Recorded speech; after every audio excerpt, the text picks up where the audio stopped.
में मैंने कहा था, इस सत्र में जौनपुर का मेडिकल कॉलेज भी प्रवेश के लिए तैयार हो जाएगा और जौनपुर मेडिकल कॉलेज चोरी की साजिश रचते समय के लिए अदालत ले जाते वक्त अभिरक्षा से हथकड़ी सहित जीप से कूदकर फरार चोरी का आरोपी आज सुबह मुठभेड़ में गोली लगने से घायल हो गया।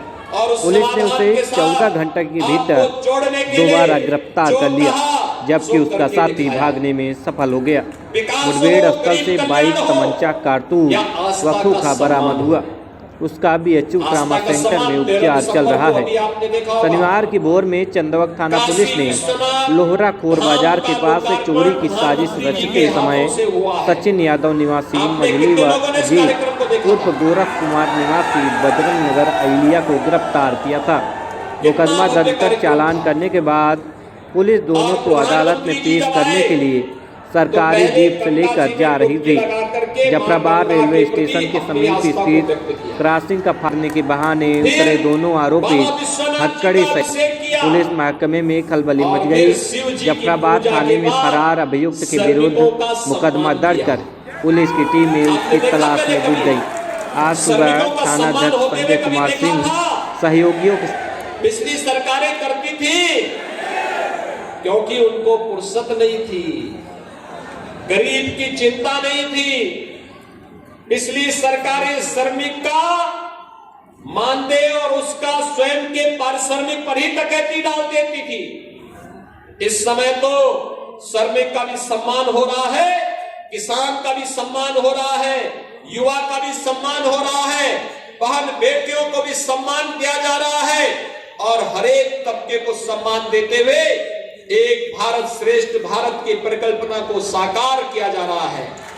काशी विश्वनाथ धाम उसका उदाहरण है।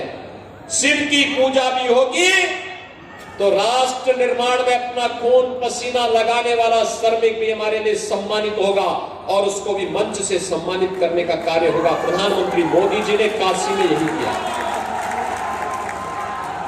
अयोध्या में राम जन्मभूमि पर भगवान राम के भव्य मंदिर निर्माण की कोई बात ही नहीं करता था पहले। आज आप देखते होंगे अयोध्या में भगवान राम का भव्य मंदिर के निर्माण का कार्य भी प्रारंभ हो चुका है। भव्य मंदिर के निर्माण का कार्य प्रारंभ हो चुका है। 2023 के अंत तक रामलला अपने भव्य मंदिर में विराजमान होंगे। हम सबको आशीर्वाद देंगे।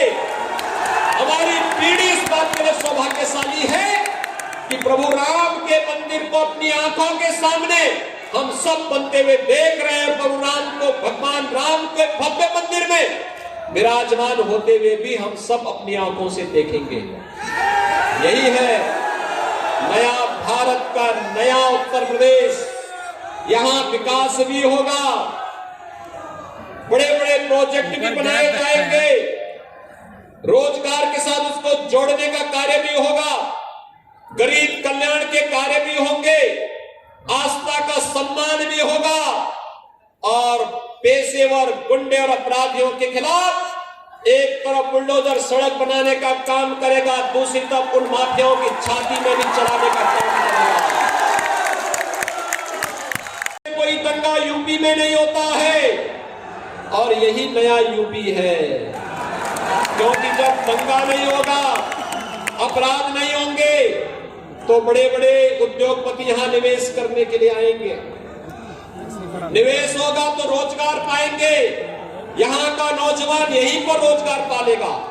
और भाइयों बहनों, आज इस बड़े कार्यक्रम के साथ आप सबको जोड़ने के लिए माननीय श्री नितिन गडकरी जी, जिन्होंने उत्तर प्रदेश को पिछले 7-7.5 वर्ष के दौरान लगभग 3 लाख करोड़ रुपए की प्रोजेक्ट यूपी को दिए हैं, जिन पर कार्य युद्ध स्तर पर चल रहा है। और आज भी हजारों करोड़ रुपए के प्रोजेक्ट को यहां पर शिलान्यास के साथ और लोकार्पण के साथ जोड़ने के लिए वे स्वयं जौनपुर में आए हैं। उनके स्वयं के संसदीय क्षेत्र में उनका कार्यक्रम चल रहा है, लेकिन जौनपुर वासियों से और पूर्वी उत्तर प्रदेश वासियों के प्रति अपनी आत्मीयता को दिखाने के लिए वे आज स्वयं वहां से यहां आए हैं, कार्यक्रम के बाद फिर सायंकाल वापस फिर अपने संसदीय क्षेत्र में जाएंगे। मैं इस अवसर पर एक बार फिर से माननीय नितिन गडकरी जी का जौनपुर वासियों की ओर से, मछली शहर वासियों की ओर से और पूर्वी उत्तर प्रदेश और उत्तर प्रदेश के नागरिकों की ओर से हृदय से स्वागत करता हूं, अभिनंदन करता हूं। आप सब मेरे साथ बोलेंगे, नमः पार्वती पतिये हर हर। आज मैं देखता हूं कोरोना कालखंड में जब जौनपुर के किसान, न केवल जौनपुर का किसान न केवल अपनी सब्जी को स्पोर्ट के माध्यम से भेजता है, बल्कि जौनपुर की इमरती भी दुनिया के देशों में इसके माध्यम से धूम धमाके उठती है। भाइयों बहनों, विकास के लिए इसीलिए मैंने कहा, विकास संकुचित सोच से नहीं होता है। विकास के लिए विराट सोच चाहिए। जो लोग जाति के नाम पर, क्षेत्र के नाम पर, भाषा के नाम पर, परिवार के नाम पर, वंश के नाम पर राजनीति करते थे, वे लोग बड़ी सोच नहीं दे सकते थे। जिन लोगों ने भारत को परिवार माना है और पूरे देश के विकास की एक विराट सोच के लेकर के कार्य प्रारंभ किया है, आज उसका परिणाम है कि वे विकास के कार्य युद्ध स्तर पर चलते हुए दिखाई दे रहे हैं। और भाइयों बहनों, ये सोच इसलिए भी महत्वपूर्ण हमारे लिए है क्योंकि भारत को दुनिया की एक बड़ी ताकत के रूप में जो उभरना है, अब भारत नहीं जो दुनिया का पिछलग्गू होगा, अब ये नया भारत है। और नए भारत के लिए, नए उत्तर प्रदेश को बनाने के लिए 2017 में आप सबने प्रधानमंत्री मोदी जी के आह्वान पर भारतीय जनता पार्टी को अपना आशीर्वाद दिया था। आज हम सब एक बार फिर आपके बीच आए हैं आपसे कहने के लिए, ये हमारे जितने भी माननीय सांसदगण मंच पर बोले, श्री बीपी सरोज, श्रीमती सीमा द्विवेदी जी, श्री गिरीश यादव जी, हमारे माननीय विधायकगण जो मंच पर अपनी भाषण में, अपने उद्बोधन में जिन मुद्दों को रखे होंगे, आप देखना जब माननीय गडकरी जी का भाषण शुरू होगा तो उसके साथ इन सभी समस्याओं का समाधान भी उसके साथ अपना 23 तारीख को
समस्या नहीं बने रहने देना चाहते।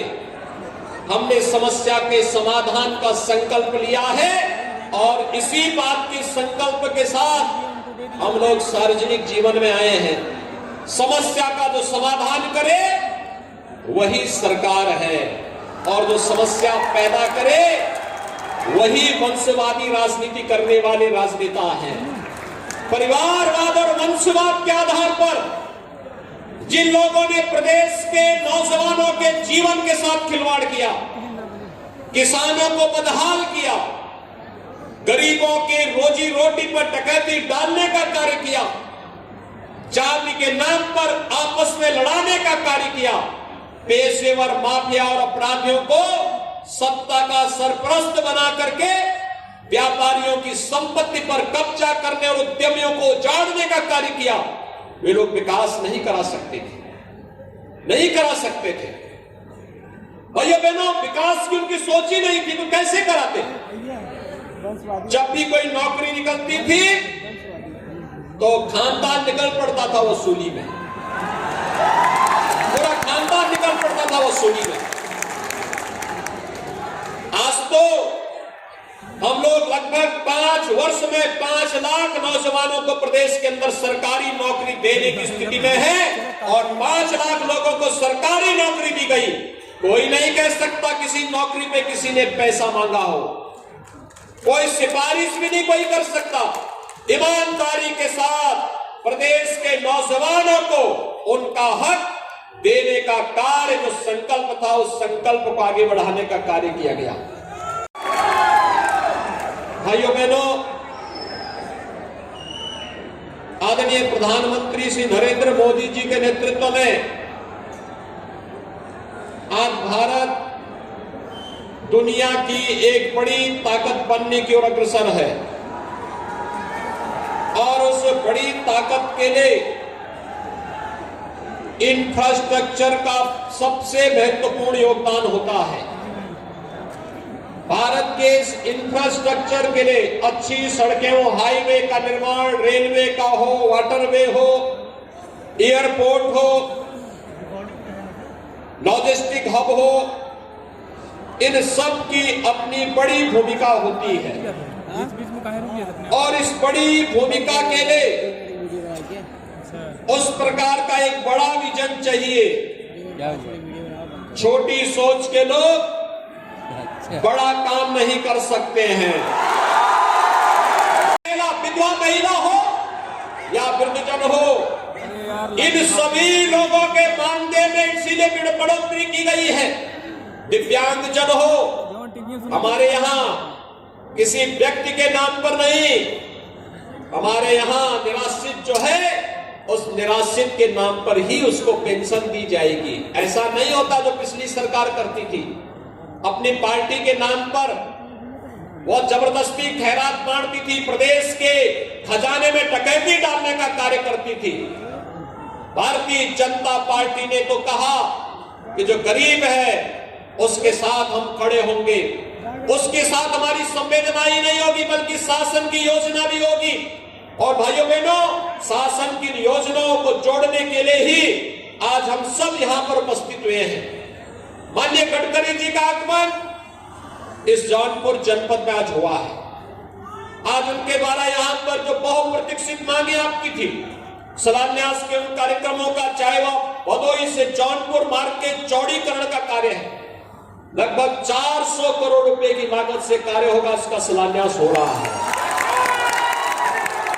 मसरी शहर से भदोही मार्ग के चौड़ीकरण के कार्य पर 700 करोड़ रुपए खर्च हो रहा है, आज उसका भी शिलान्यास यहां पर हो रहा है। जौनपुर में एक मेजर ब्रिज के निर्माण की कार्रवाई, इस पर भी यहां पर आज उसका भी कार्य, उसका शुभारंभ माननीय गडकरी जी के द्वारा किया जा रहा है। और इसके साथ ही जनपद जौनपुर से जुड़ी हुई लगभग 130 करोड़ रुपए की लागत की परियोजनाओं का शिलान्यास और लगभग इतनी करोड़ की योजनाओं का यहां पर आज लोकार्पण का कार्यक्रम जनपद स्तर पर हो रहा है। आप सबने देखा होगा, आप सबने देखा होगा, ये कोरोना महामारी पिछले 20-22 महीनों से पूरी दुनिया को पस्त की हुई है, लेकिन भारत के अंदर प्रधानमंत्री मोदी जी के नेतृत्व में कोरोना प्रबंधन का जो अभूतपूर्व कार्य हुआ वो दुनिया के सामने एक नजीर है। और बिना रुके, बिना टिके, बिना झुके, क्या गांव हो, क्या गरीब हो, क्या किसान हो, क्या नौजवान हो, क्या महिलाएं हो, समाज के प्रत्येक तबके के लिए उस प्रकार की योजनाओं को लागू करना, उसे लागू करना, चाहे वह फ्री में टेस्ट हो, फ्री में उपचार और फ्री में वैक्सीन के साथ साथ अब फ्री में अन्न योजना का लाभ भी। डबल डोज की सरकार है तो अन्न का डबल डोज भी मिलेगा। कितने लोगों ने वैक्सीन लगाया है यहां पे?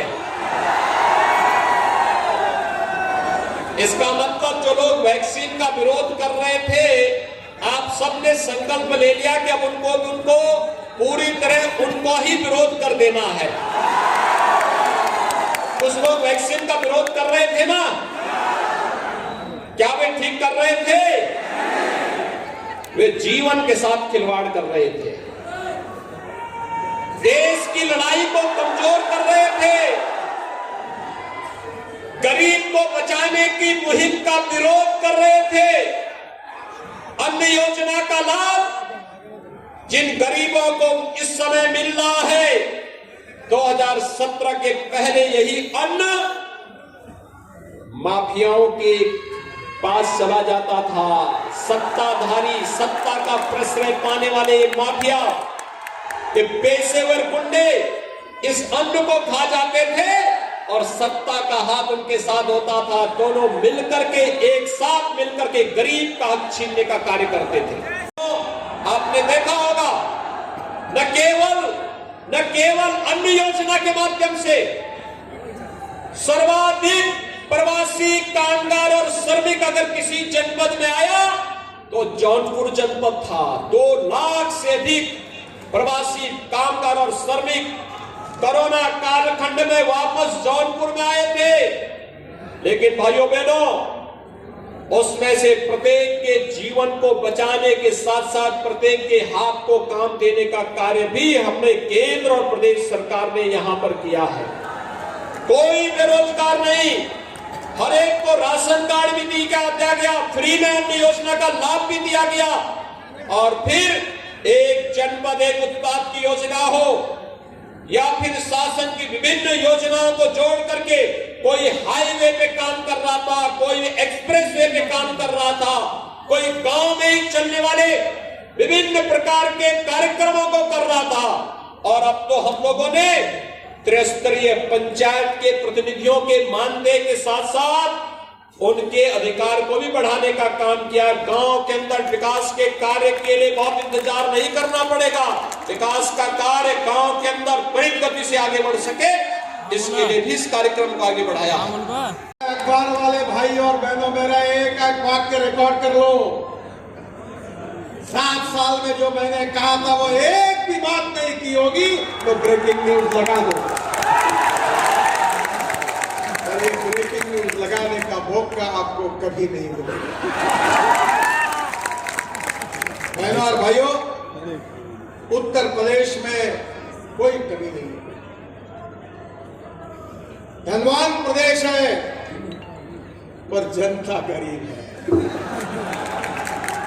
ये मेरे बात कभी समझ में नहीं आती कि राज्य अगर धनवान है तो जनता गरीब क्यों है। और इसी को आपको सोचना होगा कि उत्तर प्रदेश में जिन लोगों ने राज किया, जिस वंशवाद की बात प्रधानमंत्री योगी जी कर रहे थे कि प्रधानमंत्री के पेट से प्रधानमंत्री पैदा होगा, एमपी के पेट से एमपी पैदा होगा, एमएलए के पेट से एमएलए पैदा होगा, और बाकी कार्यकर्ता क्या करेंगे। तो मैं मजाक में कहता था कि चुनाव चिन्ह घंटा लेकर बजाते रहे।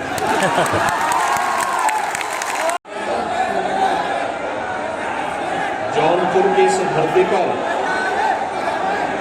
मछली शहर में उपस्थित देश के सड़क इंफ्रास्ट्रक्चर के लिए जिन्होंने आजादी के बाद एक क्रांतिकारी कार्य किया है, देश के सड़क परिवहन राजमार्ग मंत्री और भारतीय जनता पार्टी के पूर्व राष्ट्रीय अध्यक्ष माननीय श्री नितिन गडकरी जी,